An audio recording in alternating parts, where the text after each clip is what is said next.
샬롬, 이동춘 목사입니다. 오늘도 여러분의 삶이 주님의 평안으로 가득하시길 기원하며 하나님의 말씀을 나누겠습니다. 오늘 주시는 말씀은 사도행전 4장 23절에서 37절까지의 말씀입니다. 이 말씀 중에 31절에서 35절까지 읽겠습니다. 빌기를 다함에 모인 곳이 진동하더니 무리가 다 성령이 충만하여 담대히 하나님의 말씀을 전하니라.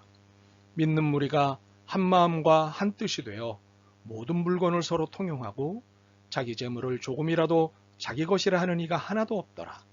사도들이 큰 권능으로 주 예수의 부활을 증언하니 무리가 큰 은혜를 받아 그 중에 가난한 사람이 없으니 이는 밭과 집 있는 자는 팔아 그 판 것의 값을 가져다가 사도들의 발 앞에 두매 그들이 각 사람의 필요를 따라 나누어 줌이라. 아멘. 사도행전 4장 23절에서 37절 말씀을 본문으로 사도행전 강의 7번째 시간 한마음 한살림이라는 제목으로 말씀을 나누도록 하겠습니다. 저는 소위 먹방, 먹는 것을 보여주는 방송이죠. 이 먹방이 재미있습니다. 9년 전 큰 수술을 받고 음식을 먹지 못하고 집에서 요양하고 있을 때 이 먹방을 보면 위안을 삼았던 적이 있어서 그런지 저는 먹방을 보는 것이 재미있습니다. 보면 먹방은 종류도 다양합니다. 싼 것에서부터 아주 비싼 것까지 맛있는 것은 다 보여줍니다. 그래서 기회가 되면 꼭 사 먹어봐야지 하고 생각하게 합니다. 그러나 비싼 것은 부담됩니다. 분명 엄청 맛있기는 하겠지만 비싸서 부담이 됩니다. 그래도 먹고 싶은 것은 사실입니다. 오늘 본문이 그렇습니다. 참 좋다. 바로 이래야 맞지. 그래 놓고는 부담스러운 감정이 스멀스멀 올라옵니다. 은혜롭긴 한데 부담스럽습니다. 은혜롭고 맞는 것이면 의당 그렇게 하면 되는데 부담스러운 이유는 무엇일까요? 무엇이 부담스럽게 하는 것일까요?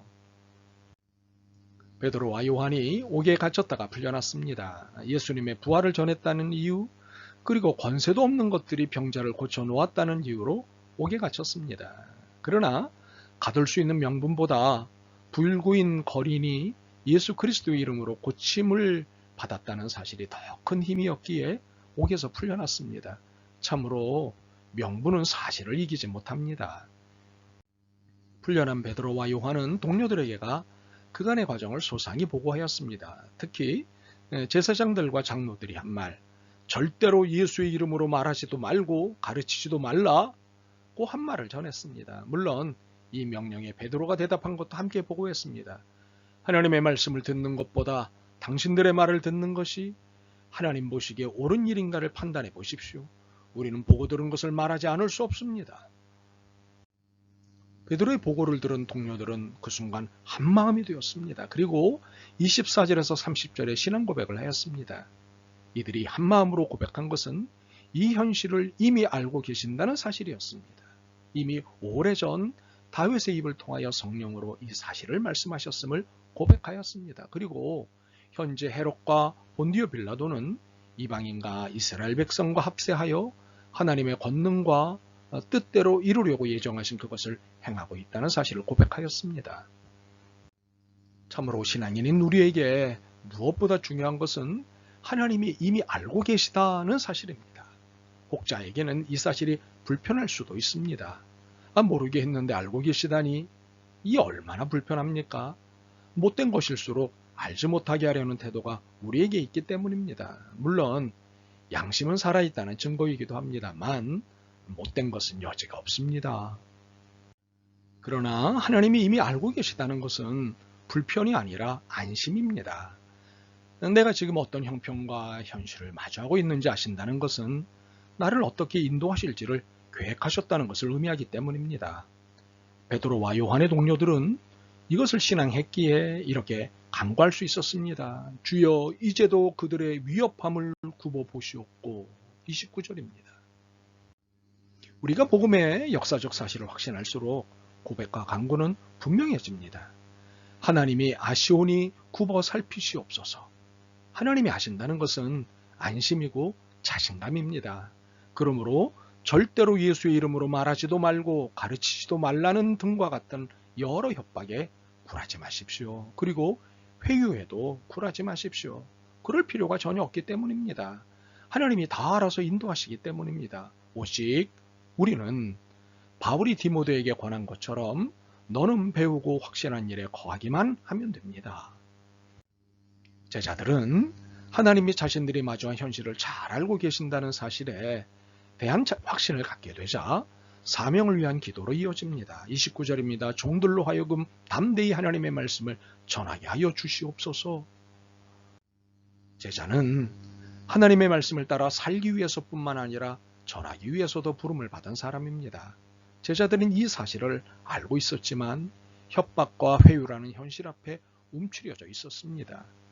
그렇게 있다가 성령님에 의해 하나님이 자신들이 마주한 현실을 잘 알고 계시다는 사실을 확신하게 되자 사명 수행을 위한 기도를 드릴 수 있게 된 것입니다. 종들로 하여금 담대히 하나님의 말씀을 전하게 하여 주시옵소서. 그런데 이렇게 기도하는 것은 이미 용기가 생기고 있다는 것으로 볼 수 있습니다. 용기 없이는 이런 기도를 드리기가 쉽지 않기 때문입니다. 물론 이 용기는 성령님에 의해 생기는 용기입니다.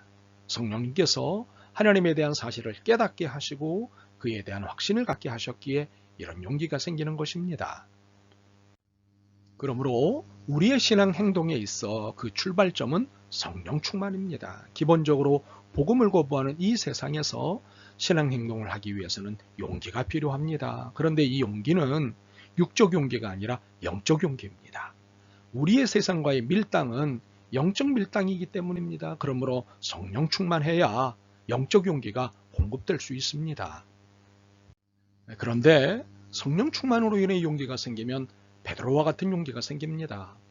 손을 내밀어 병을 낫게 하시옵고 표적과 기사가 거룩한 종 예수의 이름으로 이루어지게 하옵소서.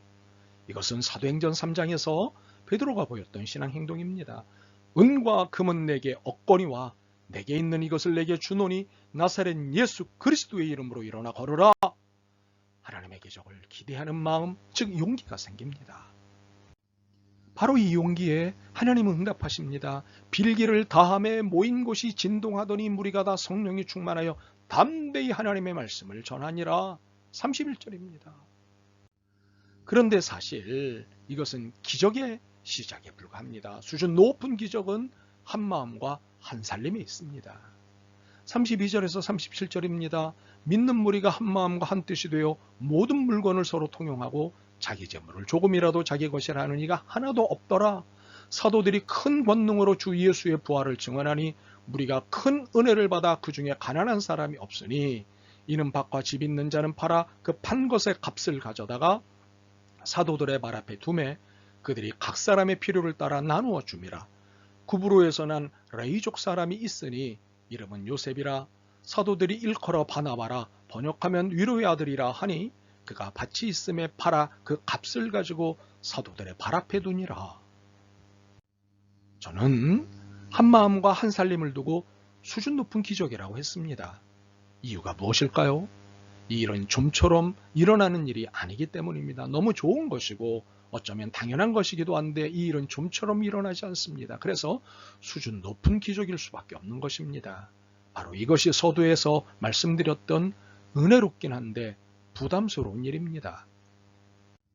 왜 이 좋은 일, 수준 높은 기적이 부담스러운 것일까요? 개인주의 때문입니다. 우리 안에 개인의 인격과 권리를 존중하자고 하는 것이 너무 발달해서 생긴 민주주의의 부작용 혹은 역기능입니다. 오늘의 시대는 개성시대를 넘어 다양성의 시대입니다. 여기에는 개개인을 존중하는 태도가 깊습니다. 타인의 인격을 침해하는 일에 엄격한 규제와 비난이 몰립니다. 이는 매우 바람직한 모습입니다. 그러나 이것은 순기능일 뿐만 아니라 역기능도 있습니다. 타인에 대한 배려심인 이타성을 말하지만 자신의 권리를 우선시하는 이기성이 더 크게 작용한다는 사실입니다. 타인을 이야기하지만 다시 자기애로 함몰하는 개인주의입니다. 이것이 신앙 공동체 안에도 깊게 들어와 있습니다. 나를 건드리지 마 라는 태도가 편만해져 있습니다. 내 결정, 내 결단에 의해 내가 알아서 신앙생활을 한다는 태도가 보편적이 되어 있습니다. 그렇기 때문에 32절에서 37절의 한마음과 한살림은 부담스러운 것입니다. 그래서 사도행전 시대의 이야기로 듣고 현실에는 거론하지 않기로 입장을 정하는 것입니다. 그것은 그때의 일이다 라는 것입니다. 참으로 우리는 이런 식으로 회피하는 신앙 양식이 제법 있습니다. 그중 대표적인 것이 희년제도입니다. 50년에 한 번 모든 것을 탕감하는 거룩한 탕감 프로젝트인 희년제도를 거부했습니다. 구약에 단 한 번 나오고는 그 뒤로 더 이상 거론되지 않는 매우 안타까운 프로젝트입니다. 왜 더 이상 거론되지 않았을까요? 하나님이 포기하셨기 때문입니다. 하나님이 명령하셔놓고 하나님이 어처구니 없어 하면서 포기하신 일입니다. 우리는 이 사실을 매우 안타깝고 슬프게 읽어야 합니다. 하나님의 명령을 거둬들이게 한 것을 회개해야 합니다. 그러므로 없어졌군으로 읽어서는 안 됩니다. 다시 어떻게 살려낼까를 고민하고 실천 방안을 만들어내야 합니다. 희년은 없어진 것이 아니라 살려내야 하는 것입니다. 희년처럼 사도행전의 한살림도 살려내야 할 프로젝트입니다. 모든 물건을 서로 통용하는 것, 각 사람의 필요를 따라 나누어주는 것을 통해 가난한 사람이 없게 해야 합니다. 굶는 사람, 빚지는 사람이 없게 해야 합니다. 사실 이것은 결코 어려운 일이 아닙니다. 필요 이상으로 가지고 있는 것을 내놓으면 됩니다. 많이 가진 사람은 많이 내놓고 그 지닌 정도에 따라 내놓으면 됩니다. 가진 것이 없거나 적은 사람은 그 내놓은 것을 공급받으면 됩니다. 이것은 개별 신앙 공동체뿐만 아니라 교회들 간에도 이래야 합니다. 의사 누가는 이 흥분되는 공동체를 소개하면서 마지막에 바나바, 위로의 아들이라는 애칭을 가진 요셉을 기꺼이 소개합니다. 그가 밭이 있음에 팔아 그 값을 가지고 사도들의 발 앞에 두니라. 이것은 전 재산을 내놓았다는 것이 아닙니다. 그에게 필요한 것을 제외하고 가난한 사람들을 위해 기꺼이 재산의 큰 몫을 내놓았다는 것입니다. 그렇다면 과연 나는 어떻게 이것을 실천할 수 있을까요? 저는 11조가 현실적인 대안이라고 생각합니다. 구약에서 말하는 당연과 복의 의미를 넘어 사도행전적 공동체성의 실천의 대안이라고 생각합니다. 최소한 내 수입의 10분의 1은 내 것이 아니다 라는 태도가 대안이라고 생각합니다. 저는 이 대안에 우리 신앙공동체 여러분 모두가 동참해야 한다고 생각합니다. 또한 이는 우리 신앙공동체가 재정적 어려움에서 벗어날 수 있는 대안이기도 합니다. 바라기는 사도행전을 공부하게 하신 주님의 뜻을 이렇게 하나씩 읽고 실천해 나갈 수 있기를 소망합니다. 아멘. 주님, 한 마음이 되고 한 살림을 꾸리는 것이 하나님이 기뻐하시는 모습임을 깨닫습니다. 그런데 저희 안에 너무도 커다란 이기심이 자리를 잡고 도무지 움직일 생각을 하지 않습니다. 도와주옵소서. 성령 충만으로 이 옳지 않음을 넘어서게 하옵소서. 사도행전의 신앙 공동체를 만들어갈 수 있는 믿음을 주옵소서. 예수 그리스도의 이름으로 기도드립니다. 아멘. 오늘도 여러분의 믿음과 삶을 응원합니다. 사랑합니다.